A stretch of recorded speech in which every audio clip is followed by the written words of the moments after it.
Overwatch 2's balancing has always been a massive talking point at the beginning of each new season, especially when a new game-changing hero gets added that has frankly insane capabilities. So in this video, I want to go over 5 abilities that Overwatch 2 needs to remove. The first, and I kinda hate saying this, but it's Hog's Hook. From the very beginning in Overwatch 1's history, Hog's Hook has been a point of controversy. From the good old Hook 1.0 days, where you could literally hook enemies through walls, to the introduction of 5v5, where one-shots meant more than ever, Hog lived and died by the relevancy of his hook. At the time of making this video, his relevancy is tapering off. Hog has gotten some here and there changes, like having a biotic grenade type effect after you pop your breather, a CD reduction on his hook, and more autonomy and power given to his whole hog, but it still hasn't impacted how dogshit this hero is at the highest levels, with an under 46% win rate in GM and a sub 2% pick rate within the last month. Now according to the dev team, Hog is getting a rework in Season 7 maybe, if not Season 8, but he seriously needs some utility. It's why Hog just sucks in team play, even when he was a nuisance in ranked. He would have been busted if he had his one-shots and some good utility to pair with it. Me personally, I think it'd be great if Hog applied the damage reduction effect to teammates whenever he popped his breather. There was a similar change where he applied an area of effect heal, but that was pretty useless and gimmicky. Now Hog would be the first immobile tank in the game that can actually peel for his teammates, since the only hero that can really do that is D.Va at the moment. That would actually give him a unique position and a unique reason to pick him in the tank role compared to the other immobile, brawly tanks. Just before I continue, I'd like to mention that if you want to get coaching, check me out on Uscrim. If you want to get the best valued coaching out there, tailored to your needs as a player to quickly help you climb, I strongly recommend you check the top line in the description. Use code COACHING10 for 10% off your purchase. Now onto the second ability that I think should be removed, and that's Discord Orb. My days, the problems that this ability brings up.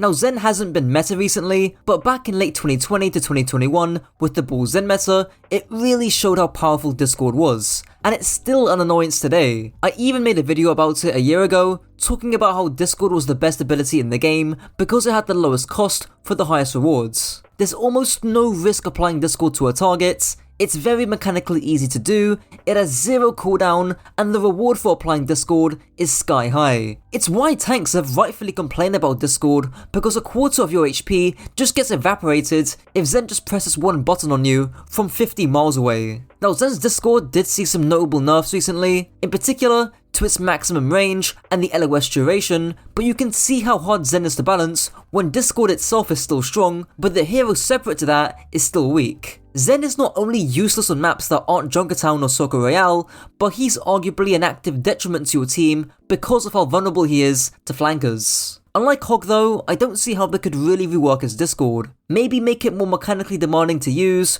or put it on a cooldown, but again, those are pretty big nerfs to a hero that's already weak, so I'd redirect some power away from Zen's Discord and put it into his Harmony Orb, his stock primary fire, or make Zen more tanky and self-sustaining. But for now, moving on to the third ability, which, funnily enough, is another damage amplification ability, being Mercy's damage boost. I recently tweeted out some Mercy bait that did decently well on Twitter, which shouldn't be a surprise, because of the amount of Mercy hate there is. But I think the main gripe with damage boost is that it requires little to no skill to get a good amount of value on. Unlike Zen, the value you get on damage boost is directly dependent on how competent your teammate is. At least with Zen, when you Discord someone, you actually have to hit your own shots. But on Mercy, that's just offloaded onto your DPS or whatever aggressive teammate you're boosting. It also becomes very hard to balance DPS heroes, or more specifically, ranged heroes that benefit disproportionately from the damage boost. Pocket soldiers, pocket Ashe players, and to a lesser degree, pharmacy combos have terrorized the rank ladder since the dawn of time. And likewise to Zen, there isn't a clear-cut solution to this. Again, maybe redirect Mercy's power away from her boost to her mobility, which is actually the part of her kit that allows the most amount of skill expression. Maybe move her identity away from a hero you can basically play stationary to one that's zipping all around the teamfight,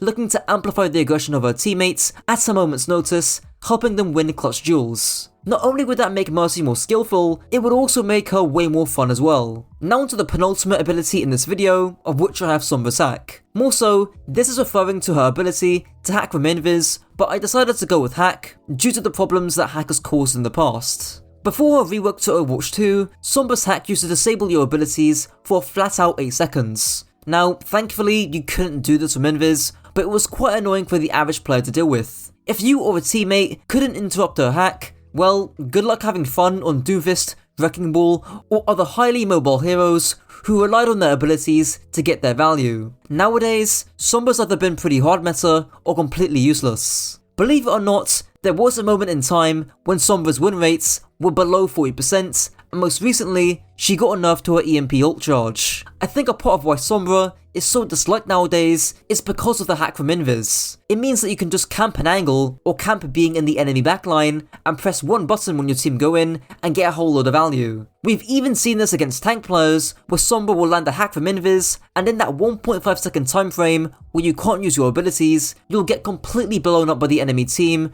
which is reminiscent of Overwatch 1 days, where main tanks had much less sustain. It's not a fun mechanic. The key to making annoying abilities less annoying is by diverting the power away from that ability into other aspects of that hero's kit that shows more skill expression. For Sombra, that would likely be in her Uzi, and in more thoughtful usage of her Invis. Sombra actually doesn't have much mobility when she's fighting because the translocator is already pre-placed, and her Invis has too long of a cast time to actually be useful in combat. Maybe changing that can help her feel more dynamic and fluid, similar to how Tracer feels with her blinks. And now onto the last ability Overwatch should remove or rework, and that's Ana's nades. As you'll see in the honourable mention segments, there are some abilities that could have made it in this spot, especially Kiriko Suzu, but the reason I put Ana's nade in here is because of how teamfight defining this ability can be, and how you don't even need to be good at the game to land the good nades. I've talked about this many a time when I've made my guides or when I coach flex supports, but looking to move to more aggressive positions as the teamfight evolves to fish for those nades is really important. The only real counter to nades, quote unquote,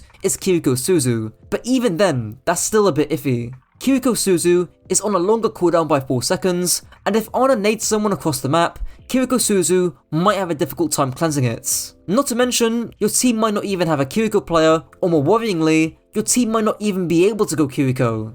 If you're playing Rush for example, you need that Baptiste healing. You can't just go Lucio Kiriko from Lucio Bap and have that Suzu cleanse, otherwise you'll just lose the fight anyways because your healing output is next to none. With that being said, I don't think there's much you can really do to change the skill expression of Ana's nades. While it's not terribly difficult to hit, it's not easy either, and you need to make sure you time it well, because even if you nade 5 people, it doesn't matter if your team can't follow up. As a result, I think a shorter nade duration to emphasize better timing, or a smaller nade radius to emphasize better placements would likely be the best changes.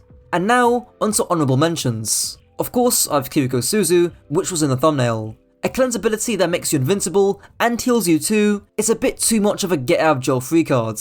I think Remarch's block is also an underrated shout. A single button that triples your effective HP is a bit much. Same thing with Arisa's Fortify. And the last mention is Tracer's Blinks, which might sound crazy, but I think her mobility is really broken. Video on her coming soon. And that's it for the video. Shout out to my channel members, Sloth Dust, Eggs Benny, Ushiup, Wix, Broken by 50%, Susfring, Chris Jones, and Craig. And let me know your thoughts down below. Until next time.